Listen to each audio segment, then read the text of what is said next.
All right, this is a big, big deal for Americans. I'm talking about this drug price announcement. These drugs were picked very specifically, so no single company takes too big of a hit.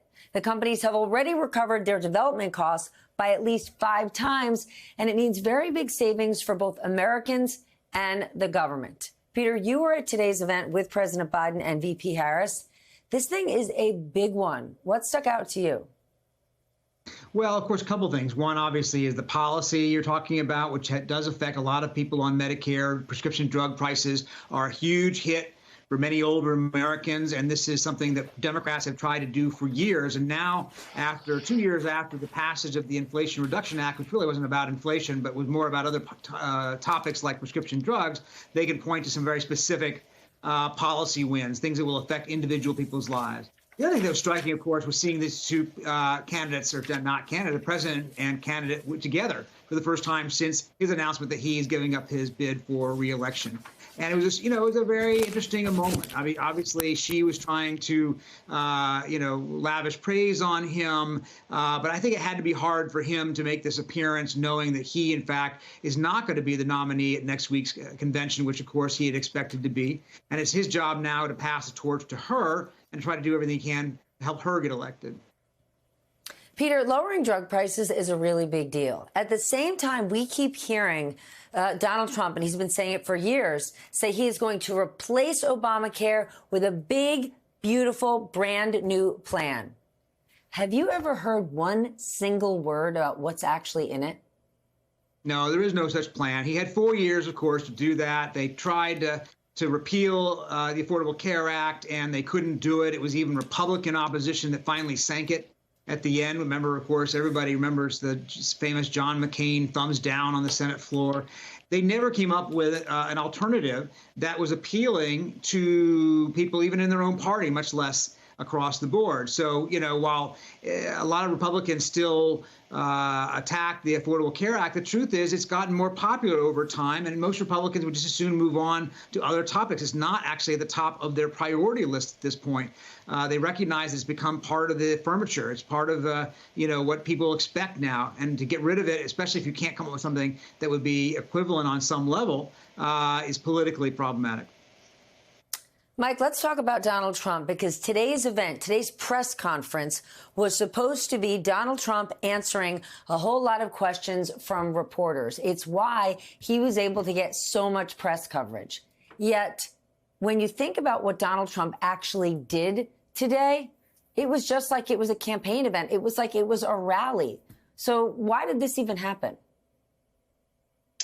Well, Stephanie, it's interesting because you have had this open criticism, or at least commentary from Republicans trying to message to Donald Trump on friendly outlets like Fox News to try to get this alarm bells ringing that they don't think he's doing enough to reflect the urgency of this newly framed race against Kamala Harris instead of against Joe Biden. They want to see him doing the kinds of rallies. They want to see him talking about the kinds of issues that voters are concerned about. And so you saw him yesterday and you saw him again today doing an event which clearly, with those props, all the cereal boxes, grocery items in front of his luxury golf club there in New Jersey, meant to talk about the economy. But as he joked, yes, the economy, they tell me, is an important issue, but I think there are other issues as well. And you compare that to what Peter and I were covering today in Maryland with the president and the vice president talking about these hard-fought legislative wins, things that they've actually delivered on.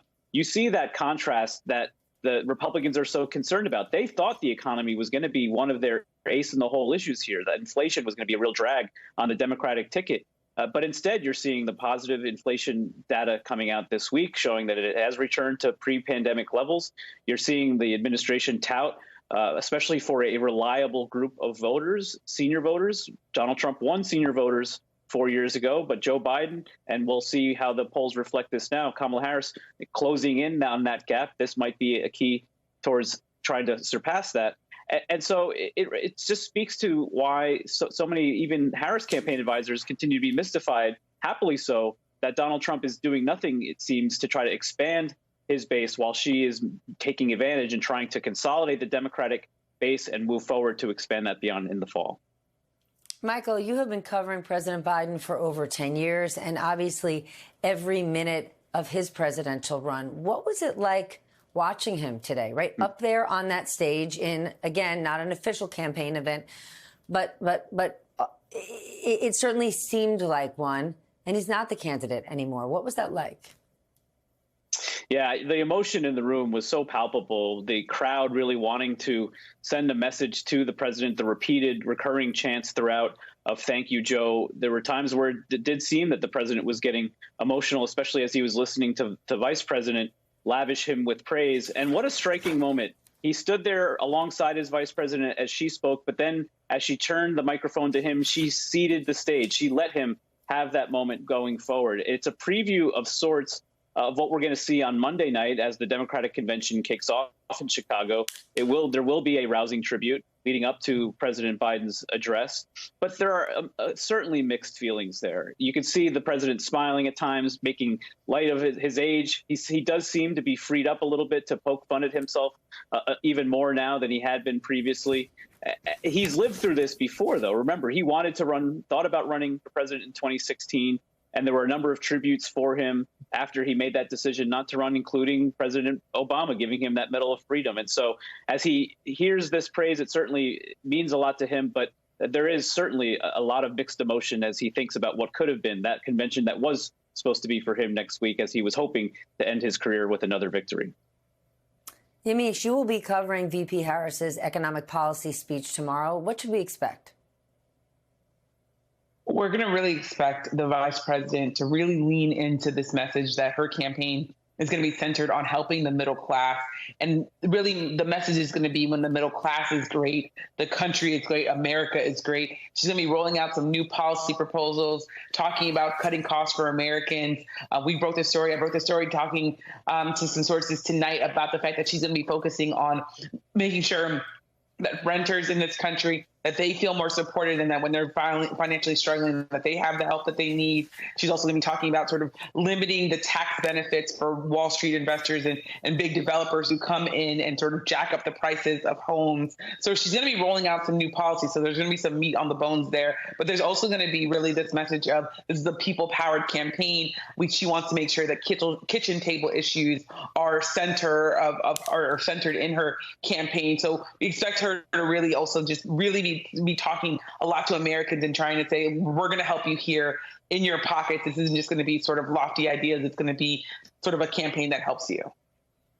Let's talk a bit more about Donald Trump's press conference and what he said specifically about the economy, because he said that more than 100% of new jobs in the past year have gone to migrants. First, that is not how math works. There is no more than 100%. And for fact's sake, unemployment for U.S.-born workers and for foreign-born workers is the lowest in years. And there are more jobs for both types of workers since Joe Biden took office. Donald Trump also said that the average mortgage rate is 10%. That is not true. It's around 6%. So, Peter, how does Kamala Harris, how did Tim Walz and President Biden combat this fire hose of lies, especially on hugely important issues like the economy? Yeah, it's a good question, and it's hard to kind of get down in the mud with them in that sense. You don't want to sit there and allow them to set the agenda. You don't want to look defensive. You don't want to sit there and get into, tit for tat saying, no, he's wrong about this, he's wrong about that, without looking like you're, just responding to him. You don't want him to set the agenda. But you're right. It's frustrating, I think, for the Harris team because the economy right now is doing pretty well. As Mike has mentioned, the inflation rate is now back to relatively normal. It's under 3%. So in other words, if you think inflation is a problem, it's fixed at this point. The next administration doesn't have to do anything to fix it because it has been fixed. Now, the problem for the Democrats is the effects of the inflation that when it was high don't go away, right? Prices are still higher than they were when Biden took office. That doesn't change unless you go to deflation, which is dangerous in its own way. And therefore, making that argument to the public becomes kind of complicated. So instead of trying to argue about how Trump is getting everything wrong, you try to find ways of appealing to the people who do have economic anxieties, find out how you can address them through policy, through messaging, through empathy, and say, look, I get it. I see what you're talking about. Yes, the economy, I think, is doing pretty well, they'll say, but we understand that there are issues that we still need to address, and we plan to be the ones to address them.